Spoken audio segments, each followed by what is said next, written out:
What up, everybody?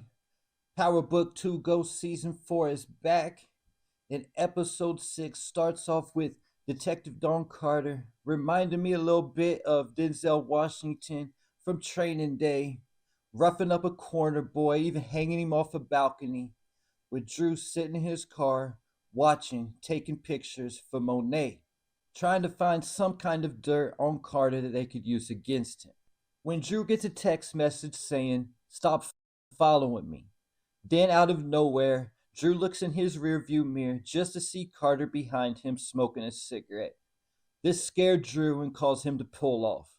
While Drew was out getting dirt on Carter, Monet and Diana were out shopping for baby clothes. Monet told Diana that she's going to turn Kane's room into a room for the baby. But Diana replied that Stansfield has a lot of options for students with kids, because she still hasn't told Monet that she wants everyone who's going to be around her son to be clean. But their shopping was interrupted when Monet got a text message from Drew, and they had to get back home to meet up with him. Carter had also been blowing up Monet's phone while she was out shopping, but Monet had been ignoring his phone calls. When they got back home, Monet was letting Drew know that no cop has ever controlled her before, and Carter's not going to be the first. But Carter had rounded up his task force to make a home visit to the Tejada household because Monet was ignoring his phone calls. Carter saw that Monet had been shopping and started asking for his cut from the night before in the robbery from the warehouse. But Monet's corner boys were still moving the product. But more importantly, Carter wanted to know who they stole the product from and who Monet's supplier was. But like how Monet told Drew that she wasn't going to let Carter control her, she didn't tell him anything. So Carter started using force and pointed his gun at Diana's stomach. This is when he got the text message that Zay Green was still alive and that he was in the infirmary in the jail. Zay Green was the guy who helped Monet and Drew commit the robbery the night before and was shot by Detective Cowder. Because of that, when they left, they took Drew into custody with the assignment of taking him out once he got to the jail. Cowder told Drew that he had 24 hours to do it, otherwise he's just going to leave him in there. And this is when the beef between Felicia Lewis and Diana starts. Because before she walked out, Felicia Lewis couldn't help herself but to harass Diana, and she took all the baby clothes that they had just bought and also broke one of the toys. While this was going on, Tariq and Braden were meeting up with Noma and Kane. Tariq let Noma know that he's been spending a lot of time around her daughter and that he also still has the flash drive from Junior Young with her information on it. And Tariq let Noma know that he would let someone send that to Anya and the NYPD if something happened to him and Braden, as well as letting Noma know that Anya would find out that Noma killed her father, Francesco Lombardi, forcing Noma into another truce with Tariq and Braden. Tariq told Braden that their next move is to up their game, that they got to control every aspect from distributor to supplier. That's how they become the apex predator. But Noma had more pressing issues. She had to prepare for her meeting with Wiley Adams, while she told Kane that he needed to find out who stole their shipment from the night before. But Kane told Noma he would do that after the meeting with Wiley Adams. Notice that Kane is trying to learn the legitimate side of the business now. Something that Monet was trying to get him to do in Season 3, but when he did that, he messed up the Tejada's money by investing their money into the Weston Ponzi scheme. At the meeting with Wiley Adams, just as Noma and Wiley Adams had agreed upon a deal and she was handing him the bag of money, Zion came through doing a drive-by and Wiley Adams got shot because instead of getting down, he got up to run. At this meeting, notice that Noma's teaching Kane small details about doing business. Kane was about to hand the envelope across the table when Noma stopped him and handed it to Wiley Adams under the table. And they definitely made sure to grab that envelope back from Wiley Adams before they left. But now Noma has bigger problems because she has no way of handling her legitimate business in the States. When they got back to Noma's place, Noma blamed Kane for her Zion problems and said she wouldn't be surprised if it was Zion who stole their product. When Effie walked in to talk to Noma, because Noma wanted Effie to talk to the Russians about buying more product. When she was walking out, Kane told her that he would walk her out, but Noma stopped him and said that they still have business to discuss. So Noma's developing some kind of feelings for Kane and is getting a little jealous of his relationship with Effie. either though she has a relationship on the side with Davis. Then it was revealed that Zion is under the control of Carter's organization, but he violated their terms when he killed Wiley Adams. Zion was caught on surveillance footage still in the Bronco that he did the drive-by in. Because of that, he needed a safe place to go because every cop in New York City was looking for him. Then, after threatening to go public about Carter and his organization, Carter gave Zion a safe house that he could lay low at. Then Carter sent Felicia Lewis to the safe house to take Zion out, but he told her to make sure that it's not messy because IEB was already looking into them. And just on schedule on the way to the safe house, Felicia Lewis got the call from IEB saying that she needed to be reported in within the hour. Then it was revealed that Felicia Lewis just isn't a dirty cop, but she also does coke. So Felicia Lewis got high as a kite and showed up at the Tejada house looking for Monet to send her to do her job to take out Zion. But she found Diana there instead and forced Diana to go to the safe house to take Zion out, saying all y'all Tejadas are killers anyway, so what does it matter? Because of that, Diana showed up at Stansfield to talk to Tariq to see if he could do it for her, but before she could talk to him, she had to go to the bathroom to throw up. And Effie saw that go down, and that's when Effie went to talk to Tariq about Diana being pregnant and told her that they needed to get rid of the baby. The problem is Diana wasn't honest with Tariq about who was asking her to take out Zion and didn't tell him it was a cop, but lied and said that Monet had gotten into issues with the plug. Tariq then let Davis know about what Diana told him. Davis told Tariq about the shooting earlier in the episode and about how Zion killed Wiley Adams, and that Noma also wanted Zion dead, so Tariq could use that to his advantage to get back in Noma's good graces. So Davis set up a meeting between Tariq and Noma, where Tariq told Noma that he would kill Zion if Noma agreed to start supplying his drugs again. Prior to finding out from Diana that he has to kill Zion, Tariq was hooking up with Noma's daughter, Anya Covington, and he's using this to his advantage to find out information about Noma. And he found out that Noma visits her brother in Nigeria frequently, but she won't let Anya come on those trips because she says those trips are too dangerous for her. So now we know Noma has a brother. Is this Ahmed who she mentioned to Obi in episode 2? And is her brother also her mystery connect? Or is she lying about having a brother and that's actually when she goes to meet up with her plug? This is valuable information that Tariq is getting from Anya that will guaranteed come back into play later on down the line as Tariq tries to become the apex predator. But Kane was not happy about Noma agreeing to work with Tariq again, and he's starting to see her as weak and second guess her decisions a lot like we saw Obi doing in season 3. But Noma blamed Kane for her problems again, then questioned him about who robbed their shipment. And Kane lied to Noma and said he was still working on it. But Kane had already figured out that it was Monet who robbed the shipment because Zay's brother came questioning him about Zay getting shot, saying that Zay had always wanted to be down with the Tejadas. Kane went to talk to Monet about this to let her know that he knew what she did.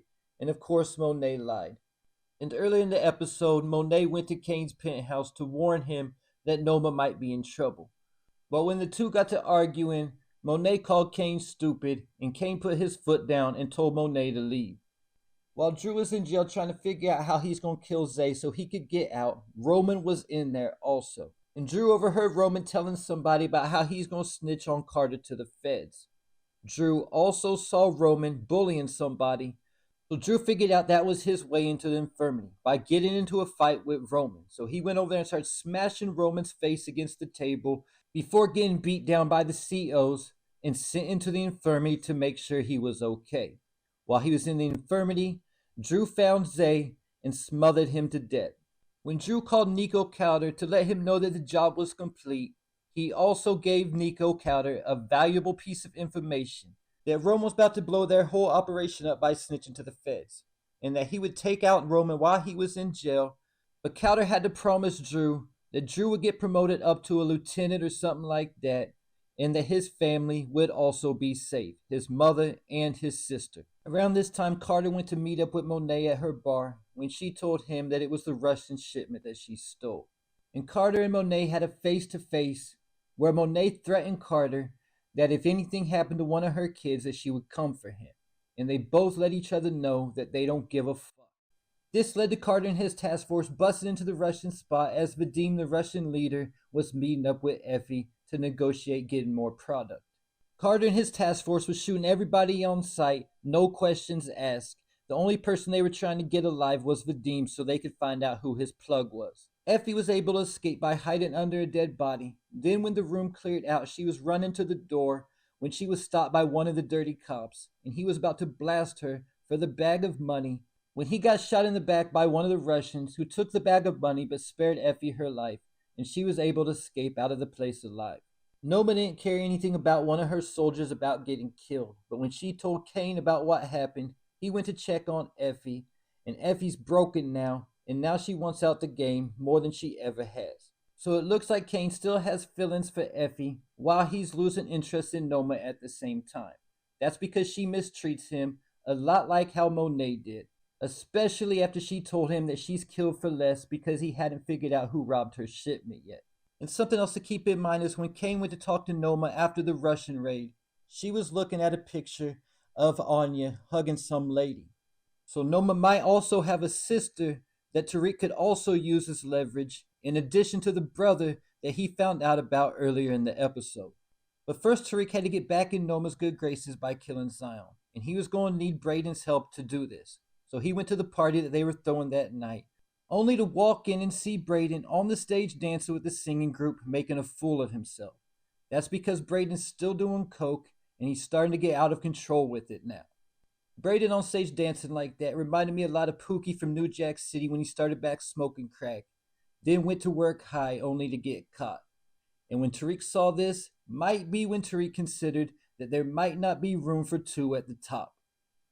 But Tariq was definitely going to need Brayden's help to take out Zion, and as soon as they showed up and he saw them out the peephole, he knew something was up and immediately attacked them. Zion threw Brayden through a wall, then tried to choke Tariq to death, but Brayden was able to get up just in time to get Zion off of Tariq. And Tariq got up and grabbed a piece of glass off the floor and stabbed Zion with it before shooting him.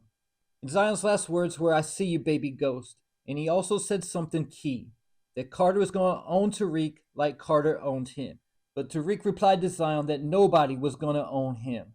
But like I said at the beginning of the video, the problem is Tariq didn't know that a cop sent Diana to kill Zion.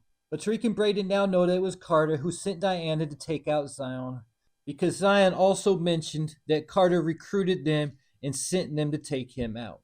But what they don't know is that there was a security camera at the safe house.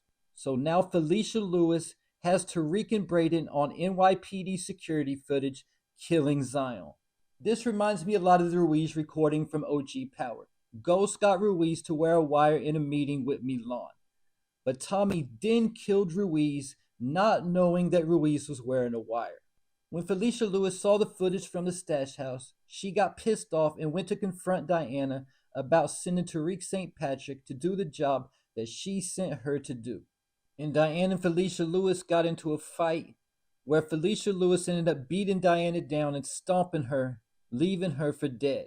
Luckily for Diana, she was supposed to be up with Tariq to talk, and when she wasn't there, he went to call her phone and heard it ringing, only to find Diana on the ground unconscious. So the big question going into the next episode is, did Diana lose the baby or not? Because it didn't show where Felicia Lewis was actually stomping Diana at. And I also think that Diana was holding her stomach to protect the baby. Then keep in mind that earlier in the episode, Monet had warned Carter that if anything happened to one of her kids, that she would come after him. And one of the only reasons why Drew agreed to take out Roman is for his family to be safe, specifically talking about Diana. Not to mention Tariq's going to be on the warpath next episode also. Felicia Lewis is a loose cannon on Carter's task force, because she got called in by the IEB earlier in the episode, and when Carter went to give her her cut from the Russian raid, he tried telling her she needed to chill out, and this was even before she beat down Diana. A couple things that Felicia Lewis said this episode to keep in mind is, first, that it's not easy working for Detective Carter, and also that when Detective Carter finds out it was Tariq St. Patrick who killed Zion and not Diana, that he was going to kill both of them. This could be a clue that they could eventually get Carter's crew to flip on him just like Tommy was able to get Pitar and the Serbian crew to flip on Milan. When Tariq was leaving the club to go kill Zion, he bumped into Anya on his way out. But he had to blow her off because he was in a rush to get to Zion. So this might cause problems with him and Anya in the next episode. Then, when Kane and Noma got the news that Zion was off the board, Kane eventually lied to Noma and said that it was Zion who robbed her shipment and didn't tell her the truth and covered for Monet instead. While at the Russian raid, Kamal Tate saw Nico Kauder kill one of the Russians, plant a gun on him, then take the bag of money. Because of that, at the end of the episode, Kamal Tate went to talk to Detective Carter away from the office to let him know that Detective Nico Kauder was compromised. But Detective Carter let Kamal know that he already knew, and that's the only way that they can really get justice out in these streets. And if it's money that Kamal needed, he would take care of him. But when Kamal told Carter that he would have to think about it, Carter was left with no choice but to kill Kamal. But the thing is, Carter only shot Kamal one time in the stomach, so there is a chance that Kamal could have survived and that he could have got put in protective custody and they're just saying that he's dead. But I think most likely he is dead because Carter left him there to bleed out. But this is going to bring back Rashad Tate, and he's also going to be on the warpath. And there you have it. Leave your thoughts, theories, and predictions in the comments.